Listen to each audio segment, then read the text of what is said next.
CQ, CQ, CQ, CQ, CQ, CQ. Any station on frequency? This is Victor Uniform 3 Oscar Sierra Victor calling. VU3 Oscar Sierra Victor calling. Over. VU3 November Quebec Charlie. Roger, November Quebec Charlie Oscar Sierra Victor. എവിടാ location എവിടാ? Over. ഷെജിൻ്റെ വീടിനടുത്ത് തന്നെ ഉണ്ടോ? Roger. അപ്പോൾ ഞാൻ അങ്ങോട്ട് വരാം. ഞാൻ അടുത്ത് കാർ പാർക്ക് ചെയ്തിട്ട് ഞാൻ അങ്ങോട്ട് നടന്ന് വരാം. Over.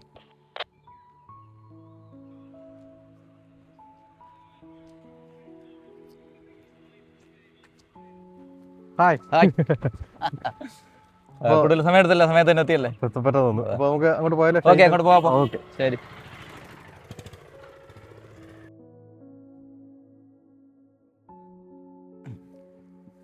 Hi. Nice to meet U.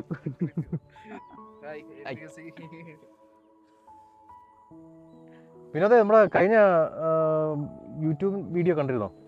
Video കണ്ടായിരുന്നു. അത് മറ്റേ HF ആന്റിനയുടെ അതല്ലേ ഉദ്ദേശിച്ചത്? അത് കണ്ടിരുന്നു. അത് അടുത്ത വീഡിയോയിൽ ബാലൂണിന്റെ ഇത് ചെയ്യാന്ന് പറഞ്ഞിരുന്നു. അത് സംഭവം വളരെ സിമ്പിളാണ്. നമുക്ക് സ്വന്തമായിട്ട് ചെയ്യാനുള്ള കാര്യമേ ഉള്ളൂ. വേണ്ട സാധനങ്ങൾ എന്ന് വെച്ചാൽ FT 240/43 ടൊറോയിഡ് വേണം.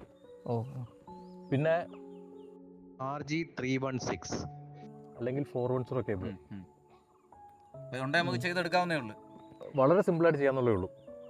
പിന്നെ SO2 കണക്ടർ, ഒരു IP66 എൻക്ലോഷർ. ഇപ്പോൾ IP66 ഇല്ലെങ്കിൽ പോലും നമുക്ക് പ്ലംബിംഗ് പൈപ്പ് വെച്ചിട്ട് 2 എൻഡ് ക്യാപ്പ് ഇട്ടിട്ട് അങ്ങനെ ചെയ്തെടുക്കാം. പിന്നെ ഇത് ഹാങ് ചെയ്യാനായിട്ട് ഒരു ക്ലാമ്പ്, അത് ആങ്കർ ബോട്ട് ക്ലാമ്പിനെ കട്ട് ചെയ്തെടുത്താൽ മതി. SSN ആണെങ്കിൽ തുരുമ്പൊന്നും വരത്തില്ല.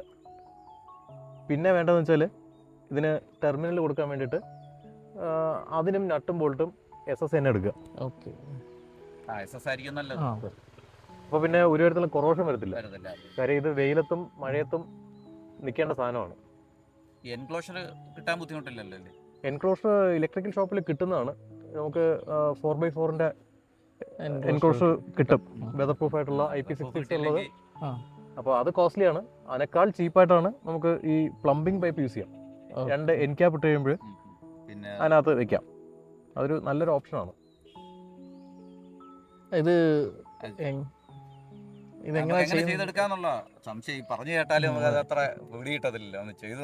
നമ്മൾ ആ ഫോണിൽ കൂടെ സംസാരിച്ചോണ്ട് ഞാനൊന്നും കൊണ്ടുവന്നു. ഇത് ഞാൻ എനിക്ക് വേണ്ടി ചെയ്തതാണ്.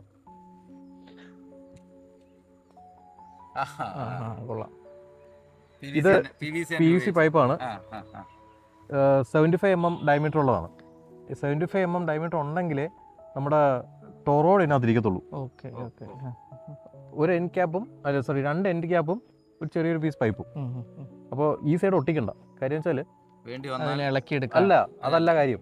ഈ ക്ലാമ്പ് ഇവിടെ കയറ്റി ലോക്കായിരിക്കുകയാണ്. അകത്തുനിന്ന് നട്ടും ബോൾട്ട് ഇടുമ്പോൾ ഇത് ലോക്കായി. ഓക്കെ 75 mm ആണ് എടുത്തേക്കുന്നത്. അപ്പോൾ 75 mm ആണെങ്കിൽ മാത്രമേ നമുക്കിതിനകത്ത് ആ ടൊറോഡ് നിൽക്കത്തുള്ളൂ. ടൊറോഡിൻ്റെ ഡയമീറ്റർ 240 എന്ന് പറഞ്ഞാൽ 2.4 ഇഞ്ച് എന്നാണ് മീനിങ്. അതാണ് 240 എന്ന് പറയുന്നത്. അപ്പോൾ ഇതിനകത്ത് ഈ 2 ക്ലാമ്പ് വെച്ചിട്ട് നമ്മൾ നട്ടും അകത്ത്, ഇത് ആങ്കർ ബോൾട്ട് ക്ലാമ്പാണ്. ഇതിൻ്റെ മൊത്തം ലെങ്തിനെ കട്ട് ചെയ്തിട്ട് നട്ട് മാത്രം കയറുന്ന രീതിയിൽ അഡ്ജസ്റ്റ് ചെയ്തിട്ടാണ് ഫിക്സ് ചെയ്യുന്നത്. ഇത് കയറ്റുമ്പോൾ തന്നെ ഈ മോൾ പോർഷൻ ഫിക്സ് ആയി. അപ്പോൾ അവിടെ ഒട്ടിക്കണമെന്നില്ല. താഴെ ഗം ഇട്ട് ഒട്ടിക്കണ്ട, കയറ്റിയും വെച്ചാൽ മതി. പിന്നീട് എന്തെങ്കിലും മെയിൻ്റെനൻസ് വേണമെങ്കിൽ നമുക്ക് ചെയ്യണം. ഈ ഗ്യാപ്പിൽ സിലിക്കൺ ഇടുക. അപ്പോൾ ഇത് വാട്ടർ പ്രൂഫായി. ഇതിനകത്ത് റബ്ബർ വാഷ് കൊടുത്തിട്ടുണ്ട്. അപ്പോൾ ഇതിലെയും വെള്ളം കയറത്തില്ല. ഇനി താഴെ SO2 തന്നെ വെളിയിൽ നിന്ന് കൊടുത്തേക്കുന്നത്. ആ കയറ്റുന്നതിൻ്റെ അവിടെ റബ്ബർ വാഷ് കൊടുത്തിട്ടുണ്ട്.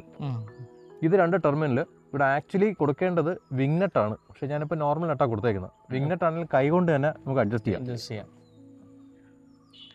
SO2 നമ്മൾ ഫീഡ് കേബിൾ കൊടുത്തിട്ട് വെതർ പ്രൂഫ് ചെയ്യണം.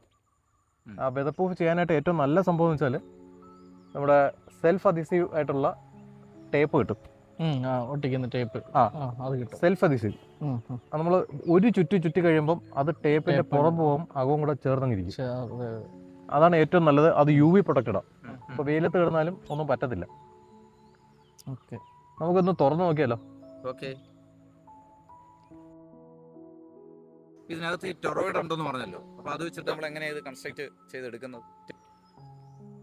ടൊറോയിഡ് നമ്മൾ RG316 ആണ് യൂസ് ചെയ്യുന്നത്. അപ്പോൾ ഈ 317 കേബിളിനെ എടുത്തിട്ട് 6 മുതൽ 10 വരെയുള്ള വൈൻഡിങ് ആണ് കൊടുക്കേണ്ട ഒരു സൈഡ്.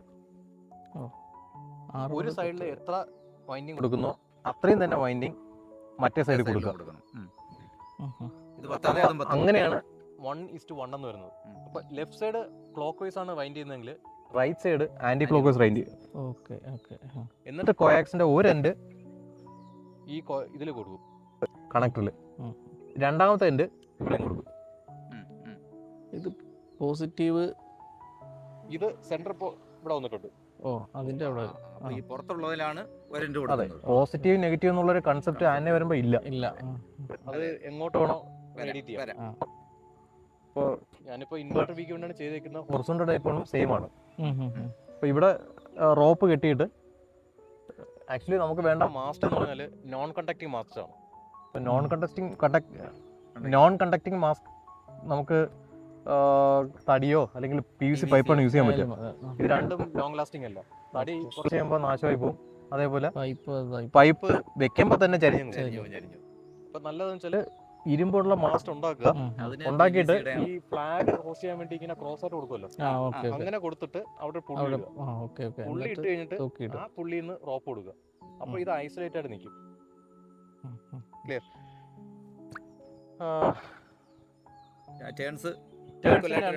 രണ്ട് സൈഡ് ഈക്വൽ ആയിട്ട് കൊടുക്കുക. അതാണ് ഒരു സൈഡ് ക്ലോക്ക് വൈസ്, മറ്റേ സൈഡ് ആന്റി ക്ലോക്ക് വൈസ്. അപ്പൊ ഇതിന്റെ ആവശ്യം എന്താണെന്ന് ചോദിച്ചാല്, ഫസ്റ്റ് കാര്യം കേബിളിൽ നിന്ന് റേഡിയേറ്റ് ചെയ്യാൻ പാടില്ല. ആന്റിനിൽ നിന്ന് മാത്രമേ റേഡിയേറ്റ് ചെയ്യാൻ പാടുള്ളൂ. അപ്പൊ അതിന് വേണ്ടിയുള്ള ഐസൊലേഷൻ ആണ് ഒന്നാമത്തത്. രണ്ട്, BALUN ബാലൻ. ഈ ബാലൻ മീൻസ് ബാലൻസ്ഡ് ആയിട്ടുള്ള ആന്റിനെയും അൺബാലൻസ്ഡ് ആയിട്ടുള്ള കോയിലും തമ്മിലുള്ള, ബാലൻസ്ഡ് ആയിട്ടുള്ള ആന്റിനെയും അൺബാലൻസ്ഡ് ആയിട്ടുള്ള ഫീഡ് കേബിളും തമ്മിലുള്ള കണക്ടിവിറ്റിയാണ്. അപ്പോൾ ഇതില്ലാതെയും നമുക്ക് കൊടുക്കാം, HF ആന്റിനെ കൊടുക്കാം, കുഴപ്പമൊന്നുമില്ല, വർക്ക് ചെയ്യും. ഇതുണ്ടെങ്കിലേ കൊടുക്കാവുന്നുള്ള തെറ്റിദ്ധാരണ വേണ്ട. ഇതുണ്ടെങ്കിൽ ഇങ്ങനെയുള്ള കുറെ ഗുണങ്ങളുണ്ട്. പിന്നെ നോയ്സ് ക്യാൻസലേഷൻ, അങ്ങനെ കുറെ കാര്യങ്ങൾ ഇതിനകത്തുണ്ട്. അതേപോലെ നമ്മുടെ ഷാക്കിലേക്ക് ഈ റേഡിയേറ്റ് നടത്തുന്ന ഷാക്കിലേക്ക് വരും, അതും ഇതുകൊണ്ട് പ്രിവെന്റ് ചെയ്യും. ഇതിന്റെ കൊമേഴ്ഷ്യൽ വെർഷൻ ഉണ്ട്, പല ആൾക്കാർ ചെയ്യുന്നുണ്ട്. അതേപോലെ ആന്റിനയുടെ എഫിഷ്യൻസി വർദ്ധിക്കും. അതെ, ആന്റിന മാത്രമേ റേഡിയേറ്റ് ഉള്ളൂ, ഈ നമ്മുടെ ഫീഡ് കേബിൾ റേഡിയേറ്റ് ചെയ്യത്തില്ല. അങ്ങനെ വരുമ്പോൾ വേറെ കാര്യമുണ്ട്, ഈ ഫീഡ് കേബിൾ അങ്ങോട്ടോട്ട് അനങ്ങുമ്പോൾ, കാറ്റത്തൊക്കെ അനങ്ങുമ്പോൾ SWR മാറും. ഇത് കൊടുത്തു കഴിഞ്ഞാൽ ആ പ്രശ്നം വരത്തില്ല. അതിന്റെ ഐസൊലേഷൻ ഉണ്ട്. അങ്ങനെയുള്ള ഗുണങ്ങൾ ആണ്. പിന്നെ ഫാൻ ഡൈപ്പോള് അല്ലെങ്കിൽ നമ്മൾ ഫാൻ ഇൻവെർട്ടർ ബി ആണെങ്കിലും നമുക്ക് ഇതിനകത്ത് ചെയ്യാൻ പറ്റും. ആന്റിനയുടെ രണ്ട് എലമെന്റ്സും ഇവിടെ ഒരു ചുറ്റി ഇടുക, എന്നിട്ട് മറ്റേ എൻ്റെ ഇവിടെ പിടിച്ച് വയറിലേക്ക് ഇട്ട് ടൈറ്റ് ചെയ്യാം. അപ്പം ഇവിടെ നിന്നേ വലിയത്തില്ല, വലിഞ്ഞാൽ ഇവിടുത്തെ പിടുത്തം വരും, ഇങ്ങനെ നിൽക്കും.